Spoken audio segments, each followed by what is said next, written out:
নমস্কার বন্ধুরা, সবাই কেমন আছো? আশা করি ভালো আছো। আমিও খুব ভালো আছি। আর পিউ লাইফস্টাইলে সবাইকে স্বাগত একটা ছোট্ট মিনি ব্লগের সাথে।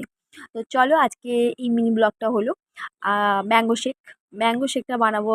আজকে আমি আমের পাল্প বের করে নিয়েছি।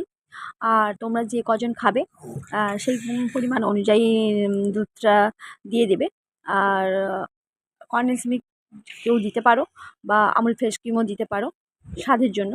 আর আমি এখানে, আমার কাছে কোনোটাই নেই, তো এখানে আমি আমুল গুঁড়োটা দিয়েছি। তোমরা চাইলেও সেটাও দিতে পারো, ভালোই লাগবে। তবে আমুল গুঁড়োটা দিলে 2 চামচের বেশি দেবে না, প্রচণ্ড মিষ্টি হয়ে যাবে খেতে, ভালো লাগবে না। তো একটু আমি চিনি দিয়েছি স্বাদের জন্য। আর এখানে দিয়েছি একটু এলাচের গুঁড়ো, আর আমন্ড আর কাজু গুঁড়ো করে। তো বরফ দিয়ে দিবে। আমি এখানে বরফের ফুটেজটা নেওয়া হয়নি, কোনো কারণে ভিডিওটা চালু হয়নি। তো যাই হোক, বরফের ফুটেজটা নিয়ে নেবে।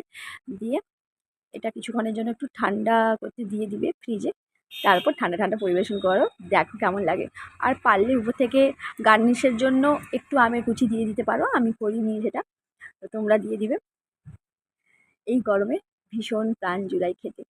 আমিও করেছিলাম, খুব ভালো লেগেছিল। তোমরাও করে দেখো, অবশ্যই ভালো লাগবে। টাটা, বাই বাই আজকের মতন। পরের একটা মিনি ব্লগে সবার সাথে দেখা হচ্ছে।